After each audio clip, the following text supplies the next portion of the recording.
Bonjour famille, j'espère que ça va bien. Ça va ou quoi? Je vais te le dire direct comme ça tu perds pas ton temps ici. Sparking Zero est le meilleur jeu Dragon Ball que je n'ai jamais joué. BT3 inclus. Ok. Il y en a simplement marre des gens qui le dénigrent pour ne rien dire. Donc ici je vais te donner mon ressenti, mes moments de kiff sur le jeu et simplement te parler avec le cœur. Pas de rageux. Donc si toi aussi t'es fan de Dragon Ball et que t'aimerais juste échanger avec des gens qui sont aussi fans que toi de Sparking Zero, t'es au bon endroit. Assieds-toi, prends des chips mec, on se charge de tout.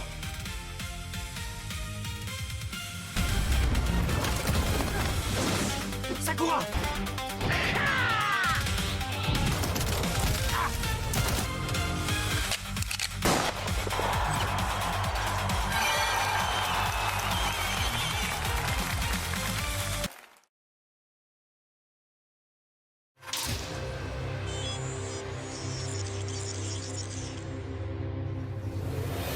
Silence! Moteur, ça tourne! Bienvenue sur la chaîne du Kiff Gaming, moi c'est K. Enchanté mec. Bienvenue! Ici, j'aimerais te parler de Sparking Zero, mais avant d'en arriver là, j'aimerais te dire comment j'ai fait la connaissance des Budokai Tenkaichi. À vrai dire, c'est directement avec le 3. Je vais pas te faire l'ancien, genre j'ai fait toutes les séries Sparking. J'ai joué à Budokai Tenkaichi 3 pendant ma période collège et lycée. Jusque dans les salles de jeu. Et encore, c'est parce que j'avais pas de PS3 alors qu'elle était sortie depuis bien longtemps. Je t'ai dit que j'allais pas te perdre de temps. Pour moi, je te le dis direct, Sparking Zero fout droit Budokai Tenkaichi 3. C'est bon? Attends, Oh, toi. je t'explique. Quand j'ai posé la main sur Sparking Zero, bien sûr que j'ai été nostalgique de cette époque où je rentrais chez moi après le lycée, après le collège, et que je jouais avec mes potes. Mais soyons honnêtes, le gaming, il a changé. Et nous, joueurs aussi. En prenant en main Sparking Zero, je savais que ce serait pas comme un BT3 au niveau du ressenti et de l'émotion que le jeu allait me procurer. Mais plus je jouais au jeu, plus je me disais putain, j'adore. Je me suis surpris en train de sourire pendant que je faisais une game. Et c'était un sourire de soulagement. La sensation de vitesse, la mémoire musculaire qui y revenait, le sentiment d'être simplement Goku, tout ça m'avait manqué. On a eu des bons jeux Dragon Ball, mais aucun n'arrivait à retranscrire la frénésie des combats d'anthologie de Dragon Ball, mec. Et en ça, Sparking Zero est pour moi bien meilleur que BT3. J'y reviendrai, mais les modes actuels de Sparking Zero sont plus jouissifs que ceux de BT3. Je dis ce que je veux. Qu'est-ce que tu vas faire? Bah, c'est toi, tu veux te faire tuer, mec, pas moi. Bon, ok. Si on parlait de la hype au début du jeu. Au lancement du teaser Sparking Zero, on était comme des fous. Tout fans de Dragon Ball sans exception. Beaucoup de youtubeurs ont crié au meilleur jeu Dragon Ball qui soit. Et beaucoup ont oublié dans quelle époque nous nous trouvons. Ouais, famille. On est dans l'ère du DLC, mais encore, c'est même pas ça qui a fait retomber la hype, je trouve. À la sortie du jeu, on a tous foncé en ligne, oubliant l'essence même d'un Budokai Tenkaichi. C'est pas fait pour ça. Donc on s'est fait soulever par des Gogeta, des Ultra Instincts et par des Gohan Beast. Et ça à répétition. L'atome. Ça, et en plus des raisons que vous connaissez tous très bien, certains ont déserté le jeu.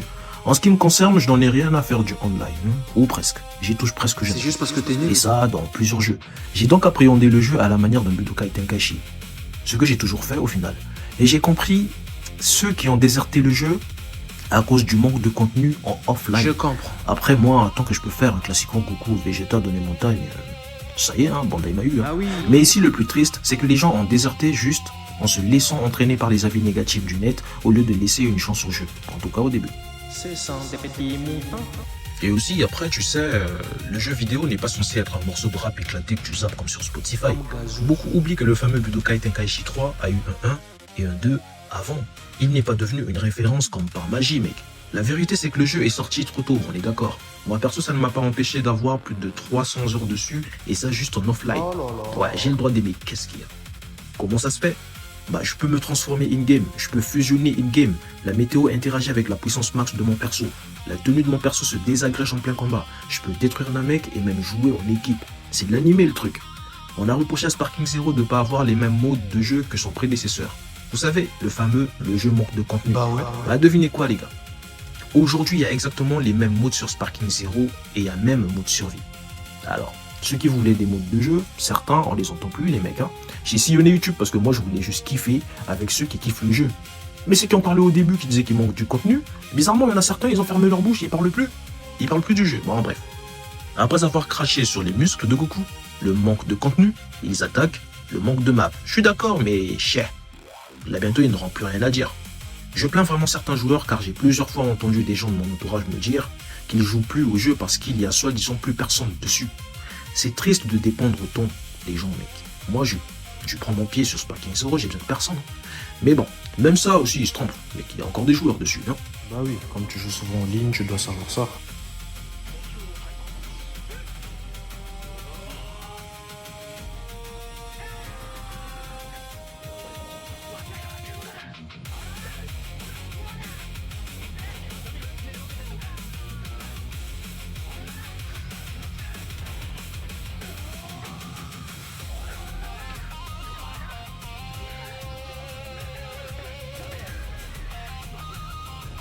Je sais que je donne l'impression de faire l'impasse sur les véritables problèmes de Sparking Zero. L'équilibrage du gameplay, les problèmes online et tout ce que tu veux.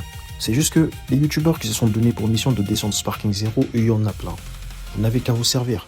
Les prix des DLC hallucinants, les contenus additionnels qu'on a eu qui devaient être dans le jeu de base, tout ça, on le sait.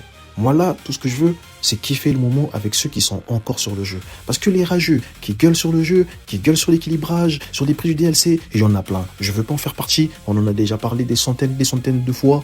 Pas moi je m'en fous un petit peu. Mais les autres, donc servez-vous. Moi là, je veux juste passer un bon moment. On a encore le droit d'avoir un avis différent de ceux des autres. Bon, maintenant que tout ça c'est dit, si on parlait de ce qu'il y a dans ce Sparking Zero actuellement. Déjà pour commencer, le bordel compte plus de 200 personnages. Transformation ou ce que tu veux, mais plus de 200 personnages quand même. J'insiste parce que vous n'avez pas l'air de vous rendre compte. Aucun autre jeu n'a fait ça depuis les Budokai Tenkaichi. On a eu Xenoverse 2 qui nous a fourni en roster et en map, mais depuis les jeux de nouvelle génération, il n'y a aucun Dragon Ball qui est apparu dès le départ avec autant de personnages.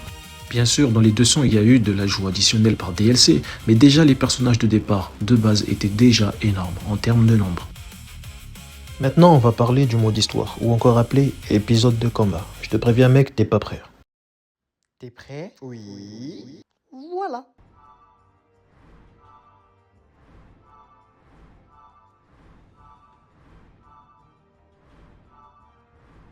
Ça va durer encore longtemps?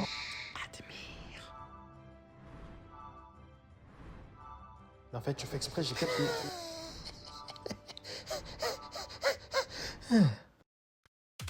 Honnêtement, vous voulez un jeu Dragon Ball qui va vous raconter l'histoire originale avec une authenticité véritable, les gars, lancez Dragon Ball Kakarot. Sparking Zero n'est vraiment pas fait pour ça. Les ayants droit l'ont dit eux-mêmes dès le départ, franchement, c'est un jeu de baston, vous attendez à rien niveau histoire. La seule chose bien que vous aurez, honnêtement, ce sont les what if, enfin, quelques-uns, et surtout, cette belle cinématique en vrai.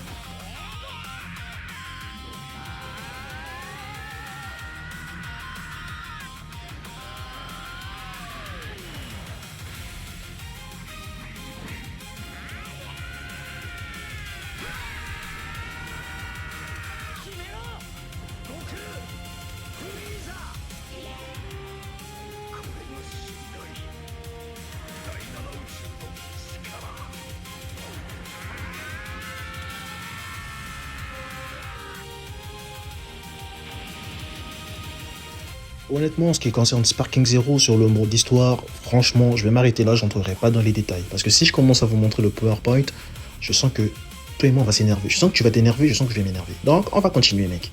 Sachez quand même pour ceux que ça intéresse, c'est qu'ici, on joue le mode histoire sur différents angles. Sur le point de vue de Goku, de Vegeta, de Gohan, de Piccolo, de Trunks, il y a qui d'autre de Freezer, de Black Goku, de Jiren, et ça j'en ai marre. Bon allez, joue à Kakarot, tu vas aimer l'histoire.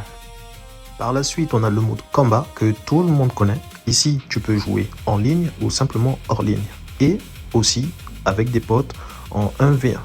Simplement. Tu peux faire des combats d'épée, solo ou encore en équipe. En termes de map, on a la planète Namek, le terrain vague, c'est l'espèce de terrain où il se bat avec Raditz, je crois. Mais il manque le vaisseau. Les zones rocheuses, la ville, le championnat du monde, l'arène du tournoi du pouvoir, la salle de l'esprit et du temps, le monde de Kaioshin, les îles, l'arène de sel, la ville en ruine, la planète Namek détruite et plus récemment ajouté le premier monde des démons provenant de Dragon Ball Daima. Ou sinon, ajouté à cela, il y a le mode entraînement, le super entraînement si tu veux. Et autant te dire, si tu vas là-bas, tu vas quand même te faire démonter, mec. Le moyen le plus rapide pour apprendre à jouer à Sparking Zero, c'est d'aller se frotter en ligne et de se faire taper. Ou de s'entraîner simplement en online, simplement tout seul. Mais après, le mode entraînement reste un bon moyen pour apprendre les combos de base, tels que les carrés triangles, les contre vengeurs, les contre Z et aussi les projections. Donc, ça peut servir bien.